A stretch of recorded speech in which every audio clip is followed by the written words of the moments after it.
रहा है कि आप बहुत खुश हैं कि उधर मामला भी अटका हुआ है महागठबंधन में। नहीं, देखिए, उनकी निर्बलता कभी हमारी ताकत नहीं हो सकती। हम हमारा चुनाव हमारी ताकत पर लड़ते हैं, हमारे परफॉर्मेंस पर लड़ते हैं, हमारी स्ट्रेंथ पर लड़ते हैं, हमारे नेतृत्व की लोकप्रियता के आधार पर लड़ते हैं।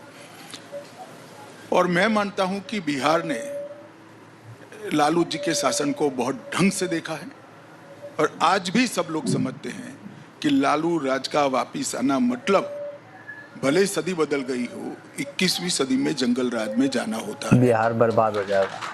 तो मैं नहीं मानता बिहार की जनता किसी भी तरह से दूर दूर तक उनको ये मौका देगी।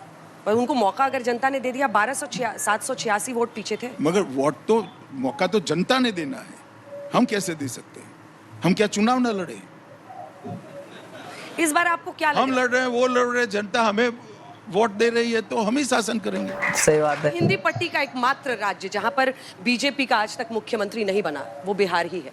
क्या गृह मंत्री अमित शाह का ये सपना है कि बिहार में भी बीजेपी का मुख्यमंत्री हो? पहली बात तो मैंने आज तक जीवन में कोई स्वप्न ही नहीं देखा है। मैं बहुत चैन की नींद सोने वाला आदमी हूँ, तो मेरा स्वप्न आपको किसने कह दिया, मेरे लिए सस्पेंस है। मुद्दों में सबसे पहले एसआईआर का मुद्दा उठाते हैं। अब विपक्ष का क्या आरोप है? राहुल गांधी जो पूरा वोटर अधिकार यात्रा निकाले, गृहमंत्री जी उन्होंने यही कहा कि है। नमस्कार दोस्तों, मैं सुनील और आप देख रहे हैं क्विक रिएक्शंस। क्विक रिएक्शंस में आप सबका एक बार फिर से स्वागत है। आज का वीडियो होगा अंजना ओम कश्यप और अमित शाह के बीच में न्यूज़ 18 या आज तक इसके कोई कॉन्क्लेव चल रहा था, उसी में अमित शाह इनको मिल गए।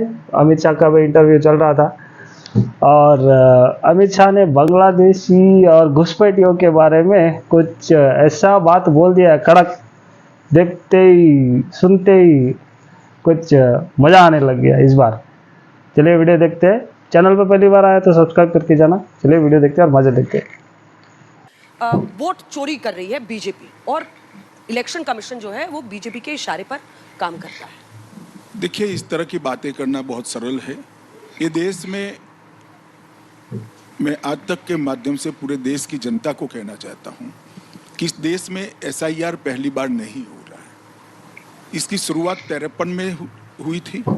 अब मैं आपने पूछा नहीं है, मगर उसका भी जवाब दे देता हूँ कि वो विरोध क्यों कर रहे हैं।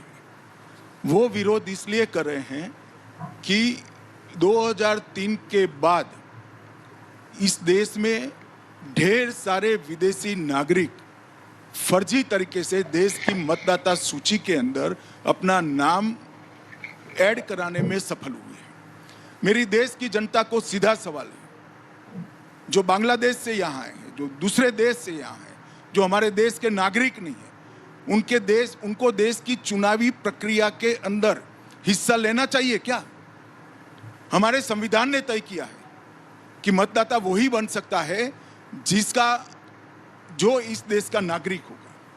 हमारी कानून ने तय किया है कि मतदाता वही बन सकता है जिसकी आयु 18 साल के ऊपर होगी। तो ये दोनों क्राइटेरिया के आधार पर मतदाता सूची का शुद्धिकरण करने की जिम्मेदारी और फर्ज दोनों चुनाव आयोग का है। मगर पूरी इंडी गठबंधन को की तकलीफ क्या है? उनको तकलीफ है कि सीमांचल में ढेर सारे घुसपैठिए मतदाता बन चुके हैं। आज चुनाव आयोग के शुद्धिकरण से वो मतदाता सूची से बाहर निकल रहे हैं और उनकी वोट बैंक डिस्टर्ब हो रही है। चुनाव हारने के भय से वो वोट चोरी की यात्रा निकाले थे, मगर अभी मीडिया ही बोल रहा है, राहुल समझ गए हैं कि देश की जनता को ये पसंद नहीं है, उन्होंने बोलना बंद कर दिया। और वो तो ये आरोप लगाते हैं कि आप हिंदू मुस्लिम करने के लिए ये वाला इशू घुसपैठिया का उठाते हैं। चाहे आप हो गृहमंत्री जी, चाहे प्रधानमंत्री नरेंद्र मोदी, दोनों ने भाषणों में घुसपैठिया का मुद्दा उठाया। आपने कितने भेजे ये वो पूछ रहे हैं। पहली बात तो ये है कि हम कुछ नहीं कर रहे, ये चुनाव आयोग कर रहा है और पहली बार नहीं कर रहा है, कई सालों से कर रहा है। दूसरी बात, चाहे हिंदू हो या मुसलमान, अंजना जी आप इस देश की वरिष्ठ पत्रकार के नाते मुझे बताइए, मुसलमान घुसपैठिया हो तो उसको मतदाता रहना चाहिए क्या? क्योंकि वो मुसलमान है।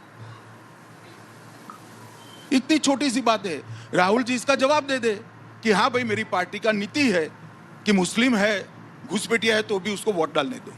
हमें कोई आपत्ति नहीं, देश की जनता को कहे, बिहार की जनता, देश की जनता निर्णय करेगी। घुसपैठियों में जो धर्म को लाते हैं, इससे बड़ा पाप कोई नहीं है। वो हमारे लोकतंत्र का बड़ा नुकसान है। घुसपैठियों का कोई धर्म नहीं होता। सवाल डेमोग्राफिक चेंज का है। आपने भी कई बार भाषणों में इसकी चर्चा की है, प्रधानमंत्री ने भी लाल किले के प्राचीर से चर्चा की घुसपैठियों की। अब इसमें क्या तरीका है, आप इसको कैसे आगे ले जाने की सोच रहे हैं? इसमें क्या आपका बड़ा, कैसे सख्त कार्रवाई करेंगे कि भाई नहीं ये इतने घुसपैठी, अब तो हम इनको अवैध घुसपैठियों को बाहर भेजेंगे? देखिए, हमने बहुत स्पष्टता से देश की जनता के सामने हमारे विचार रखेंगे। हम सबसे पहले इनकी पहचान करेंगे, फिर मतदाता सूची से इसको डिलीट करेंगे और फिर डिपोर्ट करेंगे। डिटेक्ट, डिलीट, डिपोर्ट जो आप कहते हैं, ये हमारा पार्टी का तय एजेंडा है और इसमें किसी को कंफ्यूजन रखने की जरूरत नहीं। बांग्लादेश वापस भेजेंगे उन्हें? कहाँ भेजेंगे, कैसे भेजेंगे, आप देखते रहना, ढूंढते भी रहना। वाह वाह वाह, क्या बात बोल दिया है। डिटेक्ट, डिलीट और डिपोर्ट, ट्रिपल डी, जैसे ट्रिपल आर हो गया ऐसा। कैसा लगा आप सब लोग का ये वाला वीडियो? अच्छा लगा तो प्लीज लाइक शेयर और सब्सक्राइब करना। मिलते हैं अगले वाले वीडियो पे। जय श्री राम।